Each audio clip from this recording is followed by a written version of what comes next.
What are going to be the best investments for 2020, and how should you invest $1,000 for market-busting returns? In this video, I'll detail the potential in stocks, real estate, and gold to show you where the biggest opportunities await. I'll reveal the biggest risks to your 2020 portfolio and show you how to avoid them with a single investment. We're talking how to invest $1,000 today on Let's Talk Money. Beat debt. Make money. Make your money work for you. Creating the financial future you deserve. Let's talk money. Hey Bowtie Nation, Joseph Hogue with the Let's Talk Money channel here on YouTube. I want to send a special shout out to everyone in the nation. Thank you for spending a part of your day to be here. If you're not part of that community yet, just click that little red subscribe button. It's free and you'll never miss an episode. Nation, when I worked for private wealth managers, every year in December, they'd get all of us together on a call, all the analysts for each asset class. It would then be our role as an analyst to argue the case for returns over the next year in that asset class, whether it be stocks or bonds, real estate or commodities. It was this one call that would guide that manager's investment strategy for the next year. And I loved listening to these different perspectives, getting that bigger picture view on wealth and how to position for that portfolio busting returns. We did something like this on the channel last year, looking at 7 different assets, and it immediately became one of the most popular videos on the channel. I walked through the potential in stocks, real estate, startup investing, gold, P2P loans, business investments, and art for 2019. And it was an amazing year for investors. I called out gold and real estate in last year's video as 2 asset classes that you had to be watching, and they did not disappoint. Gold finished the year up 15%, which was actually its best return in 9 years. Real estate finished higher by 27% in its best performance in 5 years. Now, stocks actually beat them both with a 30% gain, and even corporate bonds came through with a 14% return for that asset's best performance in a decade. After such a stellar year, you might think that investors would want to pull back and protect their portfolios in 2020, that were due for a down year or a correction. But history shows that might not be the case. There have been 7 years since 1980 when the market was up 25% or more, and 6 of the following years all produced positive returns. Of the 7, just 1981 resulted in a down year, and the average return on the years following those massive gains averaged 12% returns. But I also don't want you to think you could just throw your money at the riskiest stocks and bank those double-digit returns again this year. We are at decade-high stock valuations, and there are some risks that you do need to watch out for. In this video, we'll look at those risks and the outlook for 2020. I'll detail the potential in those 3 asset classes, stocks, real estate, and gold, and how to invest $1,000 in each. Now, the overall market outlook for 2020 does look pretty good. Like we saw in that data, 7 times the S&P 500 has produced 25% returns or higher, and 6 out of those 7 following years, the market was up again. The trade war between the US and China has cooled with a Phase 1 deal to be signed in January that could see some of the tariffs coming off. Now, that could boost capital spending by businesses, which was one of the few overhangs to 2019. Higher rates have been one of the most frequent and reliable precursors to a stock market weakness, but the Fed is pretty much out of the picture for this year. Chair Powell has committed to not raising interest rates and without a big spike in inflation. Even the consumer, the driver for over 70% of the economy, is looking pretty strong here. Consumer spending has really held up and driven the markets, and if we look at those credit spending or defaults or any of those usual warning signs, there's nothing there to worry for 2020. But again, against all this optimism, there are still risks for those 2020 stocks. To start, stocks are just historically expensive. This chart shows the current forward price to earnings ratio for each stock sector in the market, as well as the 10-year average PE ratio in green. Now, I've calculated and added to the chart that premium at which each sector is trading versus the longer-term average. For example, on the far left here, we see stocks in the consumer discretionary sector. They're trading for a price of 21.8 times the earnings that analysts expect those companies to make over this next year. That's 26% higher than the 10-year average PE ratio of that 17.3 times forward earnings. Another example here, and the most expensive sector right now, tech stocks are trading at over 21 times forward earnings. That's about 40% higher than that long-term average price to earnings ratio. In fact, only the energy sector is trading at a discount. Stocks in the energy sector are trading for a price of 17 times expected earnings versus that longer-term average of 20 times earnings for a 15% discount. Starting from this level on valuations, and even if stocks are able to eke out a positive gain on the year, it's not likely going to be much more than 10 or maybe 15% tops. Earnings for companies in the S&P 500 are expected higher by less than 1% through 2019, and I very much doubt earnings growth is going to reach that 10% in 2020, which is where analysts expect it to be by the end of the year. Now combine this with headline risks around the election and just the potential for another flare-up in trade, and while stocks might end up higher at the end of the year, it could be an extremely bumpy ride along the way.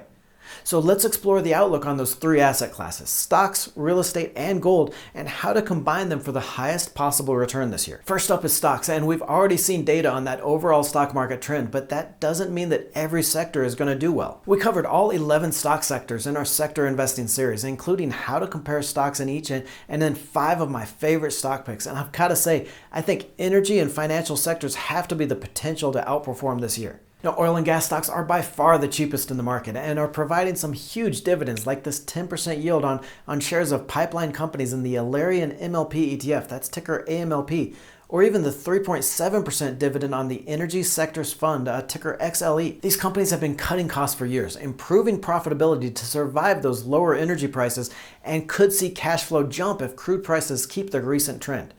Yes, electric vehicles could erode demand eventually, but we're talking 5+ years out, and 2020 could be the year for energy stocks. Now, bank stocks and other financials are the second cheapest sector in the market, and that steepening yield curve since October points to a profitable year for this sector. We pointed to the SPDR S&P Regional Banking ETF, that's ticker KRE, and the M&T Bank, ticker MTB, as two of the best ways to play this in our sector video. Now, if you remember in our healthcare stocks video, I really like this sector, not only for that long-term investment, but also as just insurance against your own rising costs for healthcare. The problem here, though, is, and maybe besides that hugely expensive tech sector, this is probably going to be the riskiest sector in stocks this year. Now, both sides, Republicans and Democrats, are going to be talking up their plans for lower healthcare costs, and that could mean headline risks on that news. And if you look at the actual effect on the sector, though, it's obvious that neither side is willing or able to really move prices that much. So I don't think this is a long-term risk, but there is definitely going to be those ups and downs for the healthcare stocks this year. Now, I want to share a trading strategy that I'm using, but I need to put in this disclaimer. This is not about whether you are a Republican or a Democrat, okay? It's not about what healthcare policies you feel are better for the nation. This is about how I believe the stock market is going to react to that political risk this year and how I'm playing it as an investor. So if you do own healthcare stocks or any of those drug manufacturers, I want you to watch for February 3rd and the 11th. Those are the dates for the Iowa caucus and the New Hampshire primary for that Democratic nomination. And why this could be risky is that progressive candidates just tend to do better in those first two contests. So if we see maybe a Sanders or a Warren win big here, and if it looks like either are going to win that nomination over Biden, the more centrist pick, then healthcare stocks are going to get hit hard. Now, I'm not making this about politics or a video about what the healthcare system should be in the United States.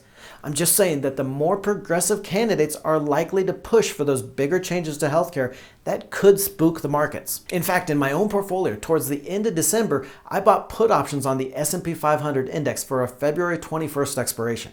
Now, these options give me the right to sell the S&P ETF, that's ticker SPY, at a $305 price when they expire in February, basically helping me to hedge any risk in January and through those first nominating contests. Now, I think these first months, that February through Super Tuesday on March 3rd, are really where you're going to see a lot of the political risk for stocks of this year. If we get through Super Tuesday and it looks like the centrist candidate is going to win that nomination, we could see a relief rally in the stocks on that hope of that the more progressive ideas are going to be off the table. Now, if you are thinking about using an options strategy or just want to trade stocks a little bit more frequently, I'd recommend using the Webull platform on its advanced charting and research tools. Webull also offers a stock simulator to test out your strategies before putting real money on it, and a free share of stock worth up to $1,400 when you fund an account. An alternative, if you want that longer term investing strategy and easier automated investing, you might try M1 Finance, which is a platform we used for our 2019 challenge portfolio. M1 lets you pick your investments, then automatically reinvest any dividends or deposits across that entire portfolio. So you can pick your own stocks or invest in expert portfolios shared across the platform. Now, I actually use both of these platforms. Both are 100% commission free and really offer a lot of great features for both stock market traders and those longer term investors. I'm linking to a detailed review of the 6 investing sites that I use in the description under this video, so check those out to see where to invest your money. Now on to my favorite asset class, real estate. And as much as I'd like to say that there is no way in hell commercial property returns that 20% plus year like it did last year, like stocks, history actually says it can. Real estate, and here we're talking about returns on those equity real estate investment trusts, those REITs, those companies that own commercial property and trade like stocks. That group jumps 27% in 2019 and has returned 25% or higher in 11 years since 1980. Now, 6 of those years were back-to-back, like in 82 and 83 when the 2-year return was 65%, or in 2003-2004 when the REIT index jumped 80% in those 2 years. So it wouldn't be out of the question to have another very good year for real estate, and the average return in each year after those 11 double-digit gains was a 13% average annual return, so not too shabby here. But if you look at the real driver on that 27% return last year, the fact that the Fed cut interest rates 3 times, then we're probably not looking to see a 20% plus return this year. Now, the Fed isn't going to be hiking rates, but it's also going to take some deep economic pain to cut further, and that wouldn't necessarily be a great thing for property prices anyway. You can still collect some solid cash flow from names like Duke Realty, ticker DRE, or always my favorite, the Vanguard Real Estate ETF, ticker VNQ, and this is one of the best long-term wealth builders, whether prices are up this year or not. Another way to get started in real estate is through Fundrise, a platform that invests directly in property projects and then sells shares to investors.